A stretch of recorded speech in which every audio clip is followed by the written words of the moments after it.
Welcome back students. I am Dhirendra Singh Bhadauria from confidence academy. हमारा ये fourth video है और इससे पहले हमने फ्रेज एंड क्लॉज तक यानी चैप्टर 3 तक हमने जो भी पढ़ा आप सभी लोगों ने देखा होगा। मुझे उम्मीद है कि आपको वीडियो पसंद आ रहे हैं और आप उसको लाइक्स दीजिए वीडियो को और हमारे चैनल को सब्सक्राइब जरूर करिए। हमारा प्रयास ये है कि आपको अच्छे से अच्छे तरीके से छोटे छोटे और सिंपल एग्जाम्पल्स के साथ हम बताने का प्रयास करेंगे। तो लास्ट चैप्टर जो हमारे लास्ट वीडियो था उसमें हमने फ्रेज एंड क्लॉज तक पढ़ चुके हैं। नेक्स्ट चैप्टर है हमारा, वो है पार्ट्स ऑफ स्पीच। इसके अंदर हम 8 जो पार्ट्स हैं हमारे स्पीच के उनको देखेंगे। यहाँ पहली चीज तो यह है कि हम इसको पार्ट्स ऑफ स्पीच क्यों बोल रहे हैं, क्योंकि जब हम कोई भी चीज या कोई भी वाक्य बोल रहे हैं तो एक सेंटेंस जिसके अंदर क्या क्या चीजें इंक्लूड हो जाती हैं। फॉर एग्जाम्पल अगर हम एक एग्जाम्पल लेते हैं, he is a brave man, तो एक सिंपल सेंटेंस है लेकिन इसके अंदर क्या क्या चीजें समाहित हो जाती हैं। जैसे कि ये प्रोनाउन आ गया, ठीक है, ये एडजेक्टिव आ गया, ये नाउन आ गया और ये हेल्पिंग वर्ब वगैरह, ये तो हम आगे पढ़ेंगे ही पढ़ेंगे, ये भी एक वर्ब का ही पार्ट है। तो ये सारी चीजें यानी कि एक सेंटेंस को बनाने के लिए, एक वाक्य को बनाने के लिए हमें क्या क्या चीजों की रिक्वायरमेंट है। सिमिलरली हम अगर बोलते भी हैं, अगर हमारा स्पीकिंग में भी जाते हैं तो स्पीकिंग में क्या क्या चीजें रिक्वायर रहेंगी, इंडिविजुअली उसको हमें सीखना है। तो इसीलिए हम पार्ट्स ऑफ स्पीच में ये 8 चीजों को सीखते हैं जो एक अच्छे सेंटेंस बनाने के लिए या एक सेंटेंस बनाने के लिए रिक्वायर्ड होती है।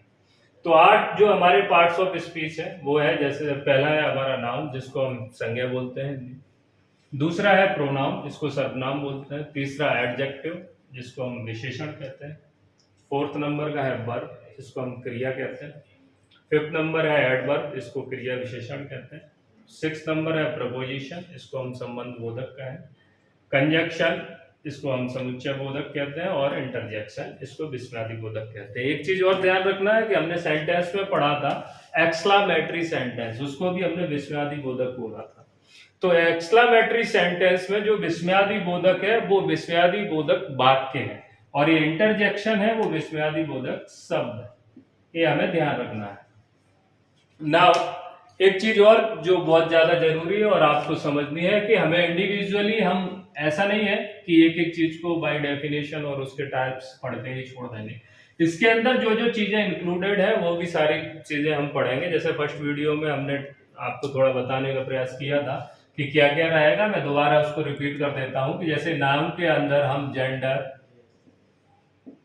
नंबर इसको भी पढ़ेंगे, प्रोनाउन के अंदर हम आपका टाइप्स ही पढ़ लेंगे, ज्यादा कुछ नहीं है, बट यूज ऑफ इट इसको स्पेशली पढ़ लेंगे और रिलेटिव प्रोनाउन को थोड़ा डीपली पढ़ेंगे क्योंकि इसका आपको ज्यादा जरूरत पड़ती है। उसके बाद एडजेक्टिव है, एडजेक्टिव के अंदर आपको पूरा काइंड्स ऑफ एडजेक्टिव, डिग्री हो गया, ठीक है, उसके बाद डिटरमाइनर्स भी हम इसी में पढ़ लेंगे। तो सारी चीजें we have to read in adjective. Verb है, काइंड्स ऑफ वर्ब,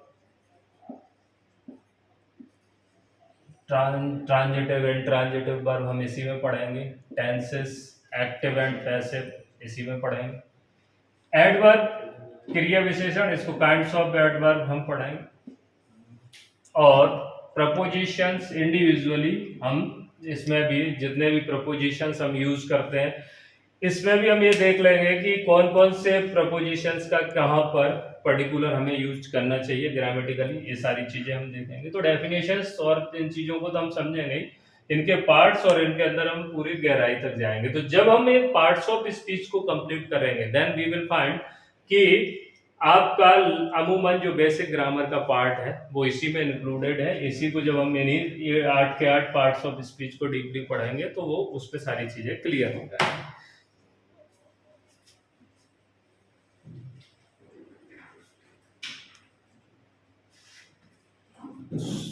तो हम ट्राई करते हैं एक चीज कि आज हम पार्ट्स ऑफ स्पीच में ही पहला जो पॉइंट है एटलीस्ट नाउन के पार्ट्स और काइंड्स ऑफ नाउन और नाउन में क्या क्या आगे पढ़ेंगे, ये सारी चीजें थोड़ा देख लेते हैं। तो हम थोड़ा नाउन को समझ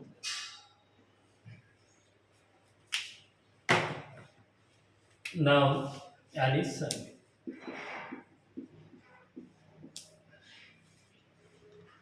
तो पहला पार्ट हम देख रहे हैं नाउन। तो नाउन को जैसा कि हमने कहा कि संज्ञा कहते हैं। हिंदी लैंग्वेज में हम जानते हैं संज्ञा की डेफिनेशन, यानी कि किसी व्यक्ति, वस्तु, स्थान या प्राणी के नाम को हम संज्ञा कहते हैं। In English similarly you have to just translate the definition of संज्ञा इन इंग्लिश। आप उसी से समझ जाओगे कि जो भी नाउन की डेफिनेशन है जनरली वही यूज होती है। Noun is the name of person, place, animal और थिंग, यानी कि किसी व्यक्ति, वस्तु, स्थान और प्राणी के नाम को हम संज्ञा। अब जैसा कि हिंदी में भी हम जानते हैं, हिंदी में भी जो टाइप्स रहते हैं, सिमिलरली इंग्लिश में हमें उसी प्रकार से हम इंग्लिश में उसको ट्रांसलेट करते हैं, उन्हीं को हम, जैसा कि चूंकि डेफिनेशन भी हमारी हिंदी इंग्लिश की सेम है तो इसका ट्रांसलेशन भी सेम है।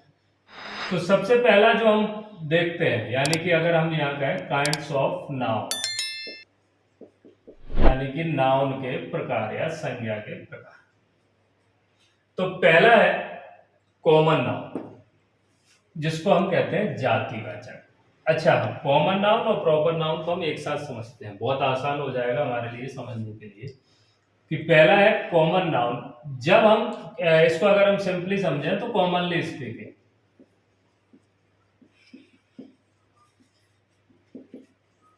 किसी व्यक्ति, स्थान, प्राणी या वस्तु को हम एक साथ कॉमन टर्म्स में जब हम यूज करते हैं तो हम उसको कॉमन नाउन कहते हैं, यानी कि उसकी पूरी एक जाति को संबोधित करके करते हैं। और जब हम इंडिविजुअली करते हैं, जब हम इंडिविजुअली बोलते हैं तब हम उसको क्या कहेंगे, प्रॉपर नाउन, यानी कि व्यक्तिवाचक। अब यहाँ व्यक्ति से मतलब चीजें कोई भी हो सकती है, प्लेस भी हो सकता है इंडिविजुअली, पर हम यहाँ बात कर रहे हैं कि जब हम इंडिविजुअली बात करते हैं तो कॉमन नाउन और प्रॉपर नाउन को हम एक साथ समझ रहे हैं। फॉर एग्जाम्पल, जैसे कि हमने लिया बॉय। अब बॉय यानी कि लड़का, अब लड़का कोई भी हो सकता है, लेकिन अगर हम कहें रमेश तो ये इंडिविजुअल किसी पर्सन का नाम होगा। अगर हम कहें मैन तो भी ये कॉमन है, लेकिन अगर किसी का नाम है, किसी पर्सन का नाम है तो वो प्रॉपर है। मतलब कि जब हम पूरे एक समुदाय, पूरे जाति को हम बोलते हैं, जब जाति को के बारे में बात करते हैं तो हम उसको कॉमन कहेंगे, जब किसी इंडिविजुअल के बारे में बात करते हैं तो वो प्रॉपर नाम हो जाएगा। समवेयर कि अगर हमने किसी, हो सकता है कि कुछ चीजें कॉमन होती हैं, जैसे हम कई बार टर्म यूज करते हैं ना कि ये चीजें कॉमन है, यानी कि 2 या 3 लोगों में वो चीज कॉमन है। तो कॉमन का मतलब है कि हमें जब हम उस टर्म की, यानी कि उस कॉमन टर्म की बात कर रहे हैं तो हम पूरी एक जाति को संबोधित कर रहे हैं या उस टर्म को संबोधित कर रहे हैं, तो एक कॉमन टर्म को यूज कर रहे हैं। तो यहाँ पर बॉय यानी कि लड़का, तो लड़के को हम एक कॉमन टर्म है, लेकिन अगर उस लड़के का नाम है, जैसे कि आप कोई भी फॉर एग्जांपल यूज कर लो, जैसे राम, श्याम, तो ये क्या है, ये इंडिविजुअल हम नाम का यूज कर रहे हैं, इसलिए ये क्या हो जाएगा, प्रॉपर नाम। तो ऐसे ही समझते हैं कि अगर हमने कहा बॉय तो ये कॉमन है, अगर हमने कहा राम तो ये प्रॉपर है, अगर हमने कहा गर्ल तो ये कॉमन है, अगर हमने यूज किया सीता तो ये प्रॉपर है। अगर हमने प्लेस ले लो, मान लो अगर हमने टर्म यूज किया सिटी, तो कोई भी सिटी हो सकती है, तो कोई भी सिटी होगी तो वो कॉमन है, कॉमन टर्म हम किसी भी शहर को सिटी कह सकते हैं, यानी कि वो कॉमन टर्म है। लेकिन अगर उस सिटी का हम नाम यूज कर रहे हैं तो हम केवल उसी सिटी के बारे में बात कर रहे हैं, इसलिए वो प्रॉपर हो जाएगा। For example if you can take example of Gwalior, Delhi, ये आपका क्या हो गया, ये प्रॉपर हो गया। अब अगर हमने कहा कंट्री तो ये कॉमन है, इफ वी आर से इंडिया तो ये प्रॉपर, ठीक है। तो इस तरीके से अगर हम कोई कॉमन टर्म का यूज कर रहे हैं जिसमें सारी सिमिलर क्वालिटी की चीजें समाहित होती हैं तो हम उसको कॉमन नाउन कहेंगे। और अगर हम पर्टिकुलर किसी व्यक्ति, वस्तु, स्थान या प्राणी के बारे में बात कर रहे हैं तो वो प्रॉपर नाउन। बात करते हैं कलेक्टिव नाउन की। कलेक्टिव नाउन को हम ऐसे समझ लें just like a count as a one, यानी कि काफी चीजें हैं और उनको मिलाकर अगर हम एक ही गिने तो हम उसको कलेक्टिव नाउन कहें। फॉर एग्जाम्पल जैसे कि हमने कहा आर्मी, आर्मी क्या है, ग्रुप ऑफ सोल्जर्स। तो सोल्जर्स का समूह उसको हम आर्मी कहते हैं, लेकिन आर्मी सिंगुलर नाउन, यानी कि जब हम नाउन नंबर पढ़ेंगे तो उसमें इस चीज को एज अ एग्जांपल हम देखेंगे कि आर्मी एक सिंगुलर नाउन है। बट अगर हम इसको प्लूरल करते हैं तो क्या हो जाता, आर्मीज।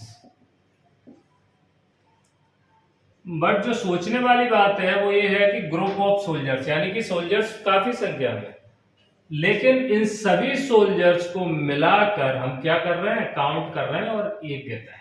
फॉर एग्जाम्पल हम दूसरा एग्जाम्पल ले सकते हैं, जैसे बकेट है आपकी, वो टोकरी जिसमें फ्रूट्स हैं और अलग अलग टाइप्स के फ्रूट्स हैं, हम मिला के एक टोकरी ही बोलते हैं उसको, एक बकेट बोलते हैं। फ्लावर्स का जो रहता है आपका, उसको हम देखते हैं कई टाइप के फ्लावर्स रहते हैं, तो हम उसको इंडिविजुअली एक ही काउंट करते हैं, तो काउंट एज अ वन, ये सबसे इंपॉर्टेंट चीज है कलेक्टिव नाउन में कि हम एक ही गिनते। अगला वाला जो नाउन है एब्स्ट्रैक्ट नाउन, ये सबसे ज्यादा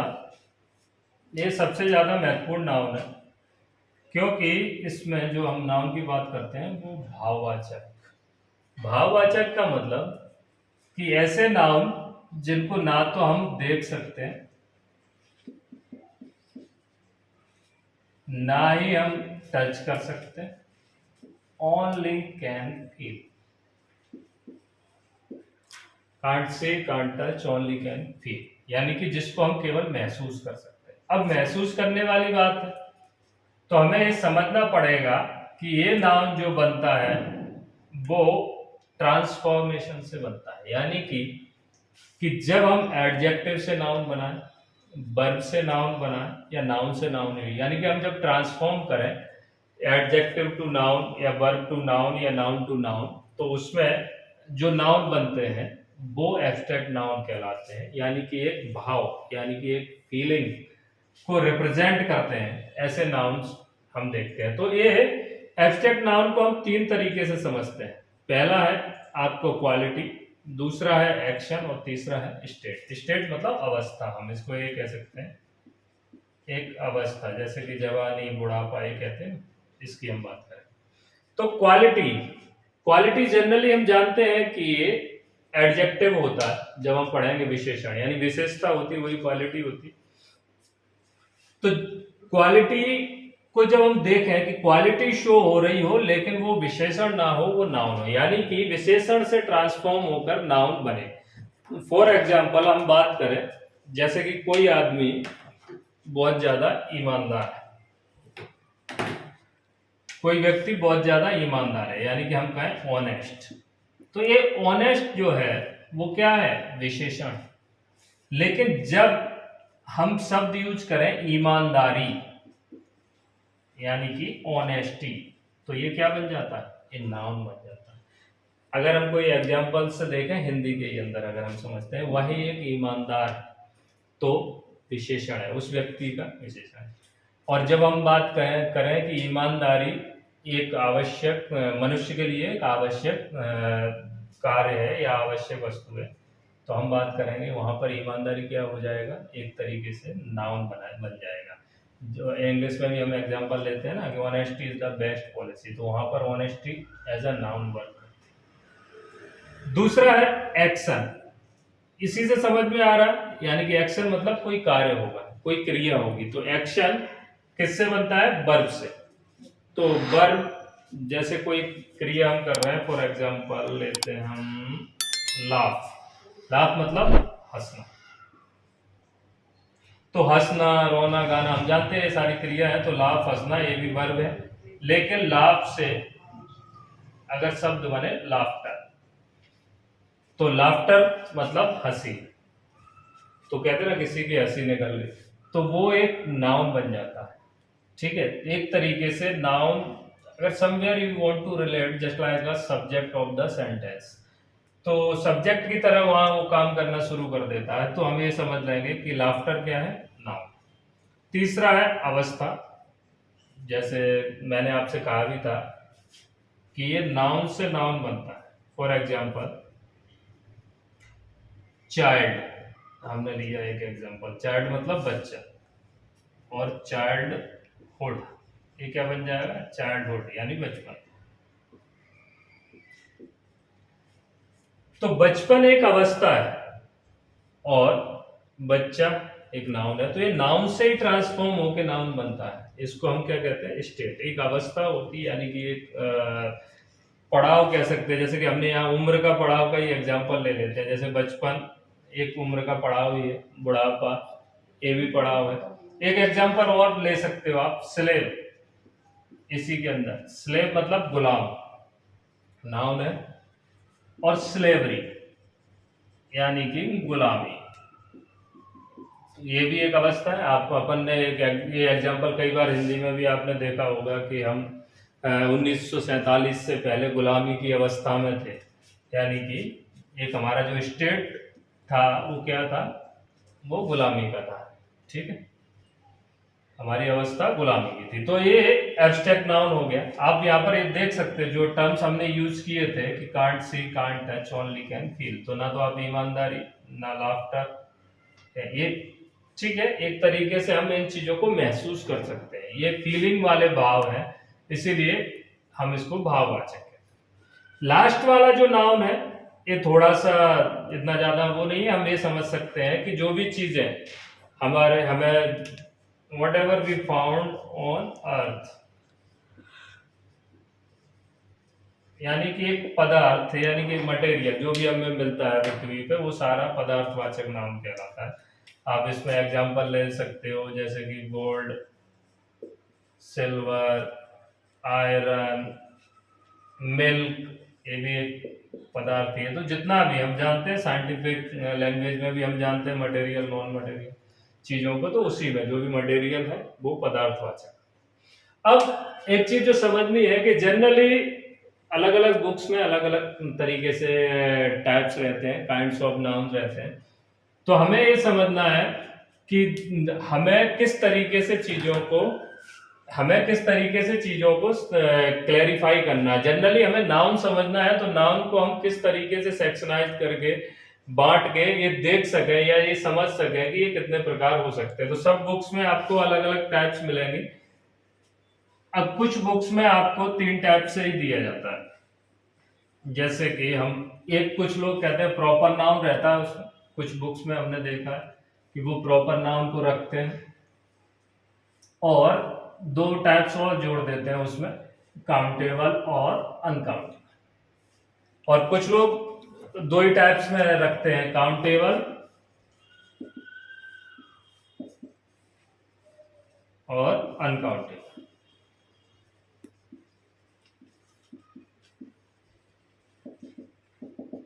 तो कुछ बुक्स में जब दूसरे प्रकार से डिवाइड करते हैं तो 3 टाइप्स में भी है, किसी बुक्स में 2 टाइप से भी है। काउंटेबल नाउन मतलब ऐसे नाउन जिनको हम गिन सकते हैं, अनकाउंटेबल नाउन ऐसे नाउन जिनको हम काउंट नहीं कर सकते, जिनको हम गिन नहीं सकते। तो एग्जाम्पल से अगर आप समझते हो तो आप थोड़ा सा ये ध्यान रखें कि ज्यादातर जो आपका लिक्विड स्टेट में रहती है चीजें मटेरियल नाउन के अंदर, वो हम अनकाउंटेबल में कर देते हैं। और जो सॉलिड स्टेट में रहती है उनको हम काउंटेबल कर देते हैं। दूसरा, abstract noun completely uncountable noun में ही आता है, यानी भाववाचक जितने भी आंसर्स हैं, जैसे ऑनेस्टी हो गया, आपका लाफ्टर हो गया जो हमने एग्जांपल्स में देखा था, चाइल्डहुड हो गया, स्लेवरी हो गया, ये सब अनकाउंटेबल नाउन है। दूसरा, मिल्क हो गया, जितना भी मैंने कहा लिक्विड स्टेट की चीजें हैं वो सब अनकाउंटेबल नाउन है। काउंटेबल नाउन है जिसको हम गिन सकते हैं। अब कॉमन नाउन कई बार काउंटेबल अनकाउंटेबल दोनों में भी आ सकता है, कि कई बार चीजें ऐसी होती हैं जो कॉमनली काउंट नहीं हो सकती, बट प्रॉपर नाउन मोस्टली आपको काउंटेबल में ही मिल जाएगा। कलेक्टिव नाउन है वो अनकाउंटेबल में ज्यादा रहता है। तो कोई व्यक्ति, अगर हम किसी कह सकते हैं कि यहाँ पर, जैसे हम पर्सन टर्म कॉमन नाउन में भी यूज कर लें कि यहाँ पर 20 बच्चे हैं या 20 students are here, then you can say कि ये काउंटेबल नाउन है, टर्म स्टूडेंट्स। और कई बार जो चीज हम नहीं काउंट कर पा रहे हैं, जैसे कि हम कहते हैं सम, मैनी, ऐसे टर्म्स यूज करते हैं जो कि एडजेक्टिव है, उससे पहले, नाउन से पहले ऐसे एडजेक्टिव्स लगे रहते हैं, तो हम उससे भी आइडिया हमें मिल जाता है कि ये अनकाउंटेबल नाउन है। अब इसमें हम यही चीजें समझ लो तो सिंपली हम इसको ऐसे समझ सकते हैं कि जैसे ऑयल जो लिक्विड स्टेट की चीजें हैं वो ज्यादा है, शुगर भी आप कह सकते हो, ये अनकाउंटेबल में आ जाता है। और अगर आप इसमें देख सकते हो तो बॉय है, बुक है, चेयर है, ये सारी चीजें ये हम कह सकते हैं ये काउंटेबल में। तो जिसको हम गिन सकते हैं वो काउंटेबल नाउन है, जिसको नहीं गिन सकते वो uncountable noun. So these are the kinds of noun जो हमने आज आप पढ़ लिए हैं। अब इसी चैप्टर में हम, जो हमारा नेक्स्ट चैप्टर होगा वो नाउन नंबर होगा, उसके बाद हम नाउन जेंडर भी पढ़ेंगे।